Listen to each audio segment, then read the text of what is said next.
Hello friends, स्वागत है आप सभी का सीबीबीकल आर्ट्स क्लास में। दोस्तों, आज ये वीडियो बहुत ही मोस्ट इंपॉर्टेंट होने वाला उन सभी के लिए जो आज तक अभी कुछ भी नहीं पढ़े हैं। पेपर में क्या लिखेंगे, पेपर बहुत करीब आ चुका है, क्या लिखेंगे पेपर में, आज के इस वीडियो में आंसर बनाकर कैसे लिखे बहुत ही जबरदस्त तरीका बताने वाला हूं और माइक लाल कोई काट नहीं सकता है जो तरीका मैं आपको बताने वाला हूं। सही तरीके से अगर आप आंसर लिखेंगे तो आप बहुत ही बेहतरीन नंबर पाने वाले हैं। तो चलिए शुरुआत करते हैं आज के इस विषय में। मैं आपको बताऊंगा यहाँ पे भूगोल विषय का आंसर बनाकर कैसे लिखें, यानी ज्योग्राफी में कैसे आंसर बना के प्रेजेंट कर सकते हैं, बेहतरीन नंबर आपको मिलेगा। ठीक है, तो चलिए शुरुआत करते हैं। उससे पहले कुछ रूल हैं, कुछ नियम हैं, उसको आप समझ लीजिए। अगर आप समझ जाओगे तो बिना पढ़े, मैं कहता हूं थोड़ा मोड़ा पढ़ लेंगे ना, तो अच्छे से आप आंसर बनाकर प्रेजेंट कर पाएंगे। तो चलिए पहले मैं आपको रूल नियम बता देता हूं। ठीक है, सबसे पहला रूल दोस्तों यहाँ पे देख लीजिए। जो पहला रूल है वो कि जो भूगोल विषय है ना, एक भूगोल मैपिंग है। ठीक है, इसमें थोड़ा मानचित्र का प्रदर्शन जो है ये आपके नंबर को बढ़ा देता है। तो अगर आपको मानचित्र में थोड़ा सा ज्ञान है या थोड़ा मानचित्र आता है तो आपको बहुत अच्छा नंबर मिल जाएगा, पहला पॉइंट। दूसरा ये है कि अगर जो है आपकी राइटिंग, ठीक है, अगर आपकी राइटिंग बहुत अच्छी है तो समझ जाइए कि आपका प्लस पॉइंट है, यहाँ पे आपको बढ़िया नंबर मिलेगा। तीसरा पॉइंट ये है कि आपको फ्लो चार्ट, ठीक है, कुछ फ्लो चार्ट बनाने हैं और ये फ्लो चार्ट बनाएंगे, इसके माध्यम से जो है आपको बेहतरीन नंबर मिलने वाले हैं। ठीक है, यानी कुछ ऐसी चीजें हैं जो आपको फॉलो करना है और उसी के आधार पे आपको नंबर मिलने वाला है। तो चलिए आगे बढ़ते हैं। देखिए, सबसे पहले यहाँ पे बहुविकल्पी क्वेश्चन मिलेगा। तो बहुविकल्पी क्वेश्चन, इसमें कुछ भी आप अगर नहीं आता है तो कुछ भी इसमें टिक कर दीजिएगा, जो भी आपको लगेगा उसमें टिक कर दीजिएगा। ठीक है, आपको उस टाइम पे जो भी लगे कि हाँ सही होना चाहिए तो आप वहां पे लगा सकते हैं, तुक्का मार सकते हैं। ठीक है, मैं बात करूंगा यहाँ पे कैसे आंसर को बना के लिखे। ठीक है, अब मेन पॉइंट आपका यहाँ से शुरू होता है।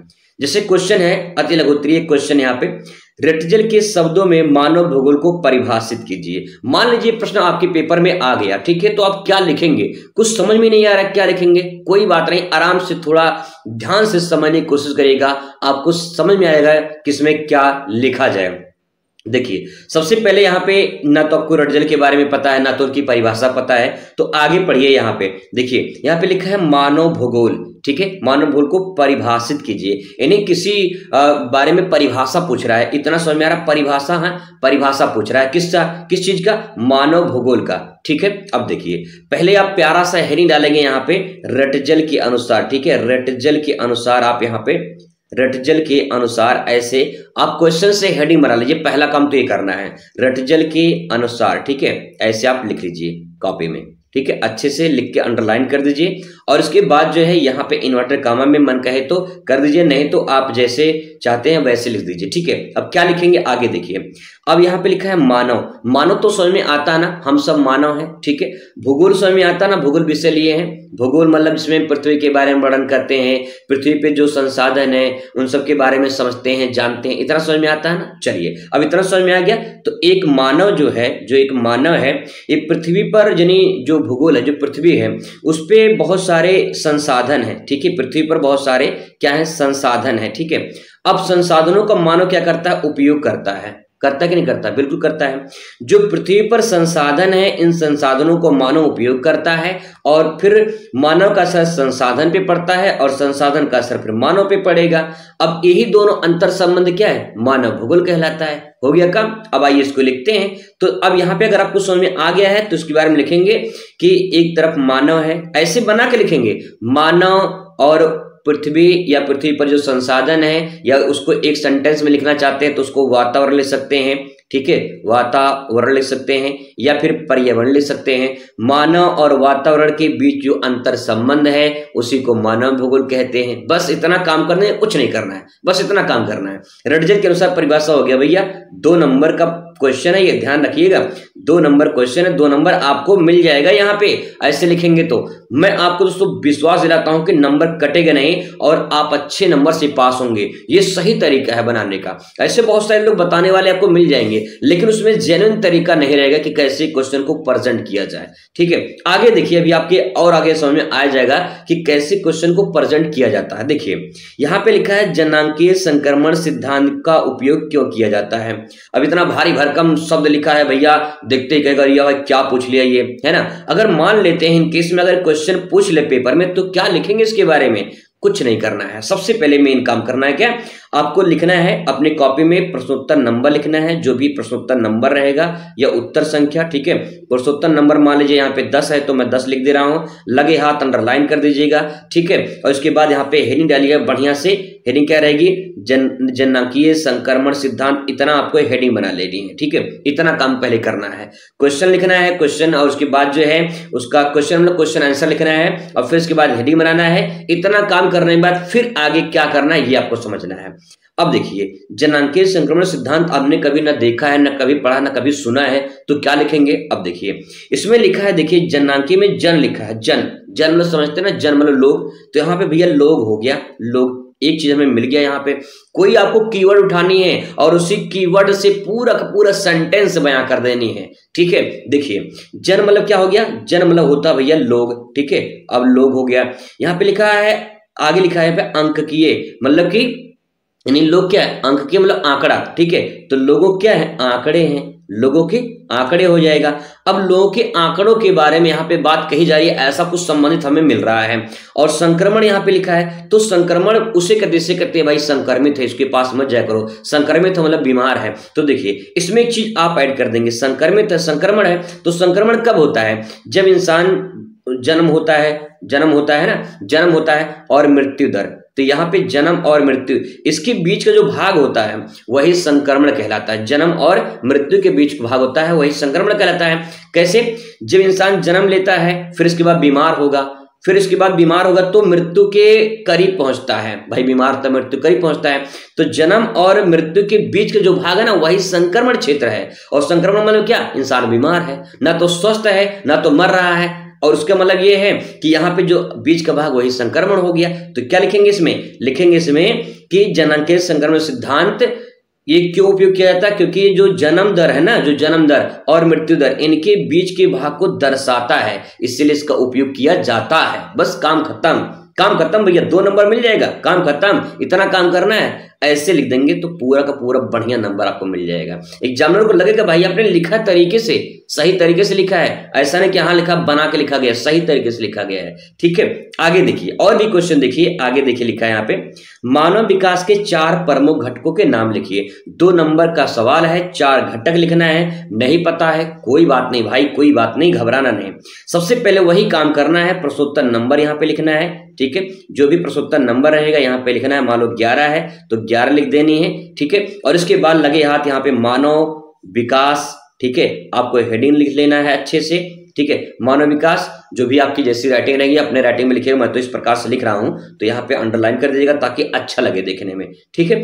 तरीके से लिखेंगे, बना के लिखेंगे तब भी गलत नहीं होगा, क्योंकि आपने तरीके से बनाया है। बहुत लोग होते हैं बनाते तो हैं लेकिन तरीके से नहीं बनाया गया है। जो स्वाद खाने में आता है वो खाना तरीके से बनाया गया है। इसका मतलब ये है कि उसको बढ़िया से अच्छे से सब मसाला वसाला डाला गया है, तो आपको क्या करना है, बढ़िया से मसाला वसाला डाल के उसको बढ़िया से बना देना है। बढ़िया से बनाएंगे बढ़िया नंबर मिलेगा, ठीक है। घटिया बनाएंगे घटिया नंबर मिलेगा भैया, समझ लीजिए, ठीक है। अब मानव विकास हो गया ना, अब आइए समझते क्या। देखिए यहाँ पे हम सेंटेंस कभी पढ़े नहीं है, कोई बात नहीं, दिक्कत नहीं होगा। मानव समझ में आता है ना, मानव भैया, मानव, हाँ मानव, हम सब मानव है, ठीक है। चलो आगे बात करते हैं। आगे लिखा है विकास, विकास लिखा है, ठीक है। तो मानव विकास कैसे करता, आप सोचिए मानव विकास कैसे करता है। आप विकास कैसे कर पाओगे, जब जिंदगी में आपके भैया पैसा रहेगा ना, आय, पैसा रहेगा तभी विकास कर पाओगे। तो पहला घटक हमें मिल गया भैया, क्या, आय, बढ़िया से, कोई दिक्कत नहीं है, आय मिल गया। अब इसके बारे में पहला घटक आय हो गया, ठीक है। लिखना नहीं है, जब 4 घटक के नाम बताना है। दूसरा क्या लिखेंगे, अब विकास कैसे करेगा मानव, मान लीजिए आय आ गया तो अब क्या होगा। अब देखिए जब आय आएगा ना तो वो इंसान, उसके पास सब कुछ हो जाएगा, जैसे कि वो उसकी क्षमता बढ़ जाएगी भैया, ठीक है। उसकी क्या हुई, क्षमता बढ़ जाएगी। क्षमता का मतलब कि वो सब कुछ चीजें खरीद सकता है। अगर आपके पास पैसा आ गया तो पैसा से आप कुछ भी खरीद सकते हैं, आपके क्षमता बढ़ जाएगी ना, पावर आ जाएगी आपके पास, क्योंकि आपके पैसा आपके पास आ चुका है। तो इसका मतलब क्या है, क्षमता बढ़ जाएगी, 2 पॉइंट हो चुका, आय आ जाएगी, क्षमता हो जाएगी, ठीक है। अब आपके पास जो भी संसाधन है ठीक है, जो आप चाहते हैं गाड़ी बंगला जो भी चाहते हैं वो आराम से बनवा सकते हैं। तो संसाधन हो जाएगा, संसाधन रहेगा तो आप मानव विकास कर सकता है। तीसरा पॉइंट हो गया भैया, ठीक है। अब चौथा पॉइंट देख लीजिए, चौथा पॉइंट में क्या लिखेंगे? चौथा पॉइंट में अगर मान लीजिए आपकी स्वास्थ्य ठीक नहीं है, मानव विकास कैसे कर सकता है? अगर मान लो बीमार है तो क्या काम करेगा? काम नहीं कर पाएगा। जब काम ही नहीं करेगा तो पैसा कहां से मिलेगा भैया? पैसा नहीं मिल पाएगा। इसका मतलब स्वास्थ्य भी होना चाहिए, ठीक है, स्वास्थ्य भी ठीक होना चाहिए। स्वास्थ्य ठीक रहेगा तो काम करेगा, काम करेगा तो पैसा आएगा, पैसा तो विकास होगा। बात समझ में आ रही है? ऐसे लिखते हैं बना के, ऐसे लिखेंगे तो सही नंबर मिलेगा। 2 नंबर माइक लाल कोई काट नहीं सकता अगर आप ऐसे आंसर को प्रेजेंट कर दिए। ये सही तरीका दोस्तों लिखने का, ठीक है। ऐसे ही सारे क्वेश्चन आप लिख सकते हैं। मैं आपको पूरा बता सकता हूं एक एक करके, लेकिन मैं आपको थोड़ा सा यहाँ पे लघु उत्तरी में बता दूं, थोड़ा सा लॉन्ग में बता दूं, ताकि आप हर जगह कुछ ना कुछ बना के अच्छे से प्रेजेंट कर पाए, ठीक है। अब देखिए यहाँ पे एक पॉइंट और ऐड कर सकते हैं, जैसे ये 4 घटक पूछा है ना, 4 घटक, तो यहाँ पे आप क्या लिखेंगे? एक हेडिंग बनाएंगे, मानव विकास के घटक, ऐसे आप हेडिंग डाल दीजिए, ठीक है। और एक फ्लो चार्ट बना लीजिए, यहाँ पे एक फ्लो चार्ट जो मैंने बताया था ऐसे करके बना लीजिए। अब देखिए और आपका स्मार्ट आंसर हो जाएगा यहाँ पे भैया, ठीक है, और स्मार्ट आंसर हो जाएगा आपका यहाँ पे। ये फ्लो चार्ट हो गया। अब क्या करना है आपको? यहाँ पे 1 नंबर लिख देना है, यहाँ पे 2 नंबर, यहाँ पे 3 नंबर, यहाँ पे 4 नंबर। गजब का नंबर मिलेगा, सच बता रहा हूँ दोस्तों, गजब का नंबर मिलेगा। गजब का मतलब भैया पूरा का पूरा नंबर आपको मिल जाएगा। 1 नंबर भी एग्जाम में नहीं काटेगा, क्योंकि आपने जो कॉपी लिखा है ना वो नकल करके नहीं लिखा है, ना तो एग्जामिनर को लगे कि बना के लिखा गया है, सही तरीके से कॉपी लिखा गया है और एक अच्छा स्टूडेंट लिखा हुआ है ये कॉपी ऐसे। तो दोस्तों समझ जाइए कॉपी लिखते कैसे हैं। अगर आप ऐसे लिखेंगे तो कॉपी बढ़िया नंबर मिलेगा आपको। कॉपी आपकी पहचान होती है, कॉपी को अच्छे से प्रेजेंट करेंगे तो बढ़िया नंबर आपको मिलेगा, ठीक है। आगे देखिए, अब आप बात करते हैं लघु उत्तरीय। लघु उत्तरीय में 4 नंबर आपको लिखना रहेगा। 4 नंबर मतलब कि भैया कम से कम 1 पेज में तो आंसर देना ही देना है। लघु उत्तरीय को 1 पेज में आंसर देना है। तो आइए बात करते हैं कैसे क्या लिखेंगे 1 पेज में। अब तो मान लो छोटा क्वेश्चन था उसको लिख लेते हैं, इसको कैसे लिखेंगे आइए देखते हैं कैसे लिखेंगे। तो यहाँ पे दोस्तों देख पा रहे होंगे, यहाँ पे लघु उत्तरीय क्वेश्चन है, ठीक है, और इसके बाद जो है यहाँ पे क्वेश्चन, यहाँ पे विश्व की 90% जनसंख्या केवल 10% क्षेत्र में निवास करती है, कारण बताइए। कुछ कारण बताना है। कोई समझ में नहीं आ रहा कि आंसर क्या लिखे, कोई बात नहीं, आइए एक बार समझने की कोशिश करते हैं कि क्या प्रेजेंट करेंगे, ठीक है। तो यहाँ पे पहले हेडिंग बनाएंगे, वही काम पुराना वाला काम करेंगे कि विश्व की 90% जनसंख्या केवल 10% क्षेत्र में निवास करती है, ठीक है। इसके बाद डैश कर देंगे, इतना आप हेडिंग बना लीजिए अपने से, ठीक है, और फिर इसके बाद लिखेंगे। अब आप सोचिए, आप जरा सोचिए कि 90% जनसंख्या केवल 10% क्षेत्र पर निवास करती है, ऐसा क्यों? ऐसा क्यों?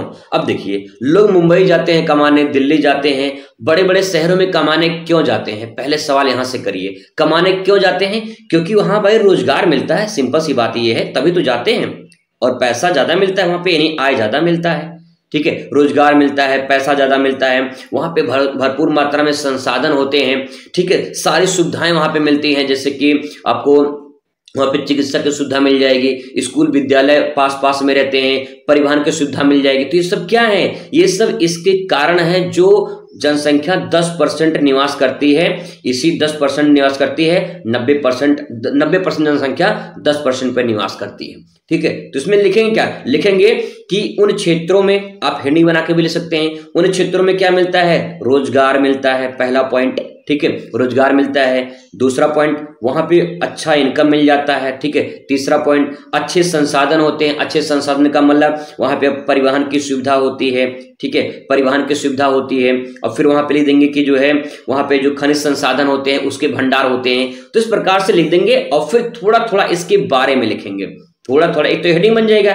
इसके बारे में। अब इसको फ्लो चार्ट में कन्वर्ट कर लीजिए, फ्लो चार्ट बना लेंगे और उसके बारे में थोड़ा थोड़ा लिखेंगे। रोजगार में लिखेंगे वहां पे रोजगारों की सुविधा होती है, इसलिए लोग वहां पे ज्यादा रहना पसंद करते हैं, ऐसे अपने भाषा में, कोई दिक्कत नहीं, गलत नहीं होगा दोस्तों, ध्यान रखिएगा। कॉपी इतनी फास्ट चेकिंग होती है ना कि इतना किसी के पास टाइम नहीं है कि आपका एक एक अक्षर पड़ेगा, ये बात ध्यान रखिएगा। इसलिए मैं सही तरीका बता दे रहा हूं, अगर तरीका अपना लेंगे गारंटी 100% की माइक लाल कोई काट नहीं सकता नंबर, ध्यान रखिएगा। अगर आप समझ गए बहुत अच्छी बात है, नहीं समझेंगे कोई बात नहीं भाई, बताने वाले तो बहुत हैं, लेकिन वो बताएंगे जो वो आपको समझ में नहीं आएगा, और आएगा भी तो शायद जेन्युइन तरीका नहीं रहेगा। जो मैं तरीका बता रहा हूं तो जेन्युइन तरीका है, कोई काट नहीं सकता है। ठीक है, ऐसे लिख के आप अच्छे नंबर पा सकते हैं, पूरा पूरा 4 में मिलने का चांस रहता है यहाँ पे। ठीक है, आगे देखिए अगला क्वेश्चन यहाँ पे, ऋणात्मक भुगतान संतुलन का होना किसी देश के लिए क्यों हानिकारक होता है। अब सवाल ये इतना खतरनाक पूछ लिया है कि इसमें समझे नहीं कि लिखें क्या। ठीक है, आइए बताते हैं क्या लिखेंगे इसमें। देखिए सबसे पहले यहाँ पे लिखा है ऋणात्मक भुगतान संतुलन। ठीक है, तो कुछ नहीं करना है, पहले वही काम करना है, हेडिंग बनाने वाली। हेडिंग बनाते ही आपका काम हो जाता है, आधा तो हो जाता है। ठीक है, फिर आपको लिखना होता है सोच सोच के। देखिए पहले हेडिंग बना लेंगे, ऋणात्मक भुगतान संतुलन होने की दशा में हानिकारक इसलिए है। ठीक है, ऐसे हेडिंग बना के इसके बारे में आगे प्रेजेंट करेंगे। क्या करेंगे अब देखिए, यहाँ पे ऋणात्मक लिखा है, ऋणात्मक मतलब कि यहाँ पे कोई चीज माइनस की बात कर रही है, मतलब कोई घाटा हो रहा है, ये बात हो रही है। इतना तो समझ में आ रहा है ना, घाटा हो रहा है। ठीक है, भुगतान, भुगतान संतुलन, दो शब्द है। भुगतान, भुगतान का मतलब भैया कि भाई पैसा है, पैसा भुगतान कर दिया जाए, पैसा किसी को दे दिया जाए, है ना। संतुलन का मतलब क्या, बराबर होना। भुगतान संतुलन हम कह सकते हैं कि आप जो पैसा लेन देन कर रहे हैं, वो जैसे कुछ वस्तु आप खरीद रहे हैं, ठीक है, और कुछ वस्तु जो है आप बेच रहे हैं, तो जो बेचा जा रहा है और जो खरीदा जा रहा है, इस बेचने और खरीदे में संतुलन बना है कि नहीं बना है, या घाटा हो रहा है। ठीक है, तो कहने का मतलब जैसे अगर आप कोई दुकान खोलते हैं, अगर आप पूरा दुकान से जो घाटा का होता है, तो क्या आपका भुगतान संतुलन हो रहा है। मतलब आप दुकान खोले हैं, सामान कहीं से लेकर आ रहे हैं और फिर सामान बेच रहे हैं, लेकिन उतना सामान बेचने से भी आपको नुकसान हो रहा है, फायदा नहीं हो रहा है, तो क्या भुगतान संतुलन बराबर है, नहीं बराबर है, तो ऋणात्मक हो रहा है, तो उसका देश के लिए क्या हानिकारक है ये बताना है। इतना समझ गए हैं, अब लिखिए। जब लिखना शुरू करेंगे थोड़ा थोड़ा और आइडिया मन में आएगा और विचार आएंगे। ठीक है, और फिर इसके बाद जो है नए नए विचार आएंगे, तो आप उसमें प्रेजेंट करिए, जो आ रहा मन में लिखते जाइए बस भैया। ठीक है, अच्छे से लिखेंगे तो काम आपका हो जाएगा। ठीक है, अगला सवाल देखिए, बाजारी सब्जी कृषि के नगरीय क्षेत्र के समय क्यों की जाती है। ये क्वेश्चन इंपॉर्टेंट है, 4 नंबर का सवाल है। अब आपको यहाँ पे लिखना है, तो पहले आपको हेडिंग बनानी है, पहला काम तो यही करना है, बाजारी सब्जी कृषि नगरीय क्षेत्र के समीप क्यों बनाई जाती है इसके बारे में। ठीक है, अब यहाँ पे क्या करेंगे, देखिए मान लो कोई शहर है, कोई नगर है, उसके समीप बाजारी कृषि क्यों की जाती है। यानी बाजारी कृषि इसलिए की जाती है कि बाजार में सबसे ज्यादा मात्रा में और सबसे पहले वस्तु पहुंचाया जाए, ताकि उसका अधिक से अधिक बिक्री हो। अधिक से अधिक बिक्री होगा तो अधिक से अधिक पैसा आएगा, अधिक से अधिक पैसा आएगा तो अधिक से अधिक लाभ मिलेगा, यही तो होता है। ठीक है, तो यहाँ पे ये इसलिए कहेंगे इसमें कि बाजारी सब्जी नगरों के पास इसलिए बनाए जाते हैं या इसलिए समीप होते हैं, क्योंकि ज्यादा से ज्यादा वो मार्केट में, बाजार में वस्तुओं को भेज सके और ज्यादा ज्यादा मुनाफा कमा सके, यही तो उद्देश्य होता है। अब फिर इसके बारे में हेडिंग बना के लिखना शुरू करिए, बढ़िया से प्रेजेंट कर पाएंगे आप लोग। ठीक है, आई होप आपको समझ में आ गया होगा दोस्तों कि कैसे आंसर को प्रेजेंट करना है, कैसे बना के लिखना है। ऐसे और भी क्वेश्चन है, मैं आपको अच्छे तरीके से बता सकता हूं। ठीक है, लेकिन आप ध्यान रखिएगा, उसको आप बनाने की कोशिश करिएगा। बात कर लेते हैं 1-2 क्वेश्चन यहाँ पे लॉन्ग में, कि कैसे लॉन्ग में बनाएंगे।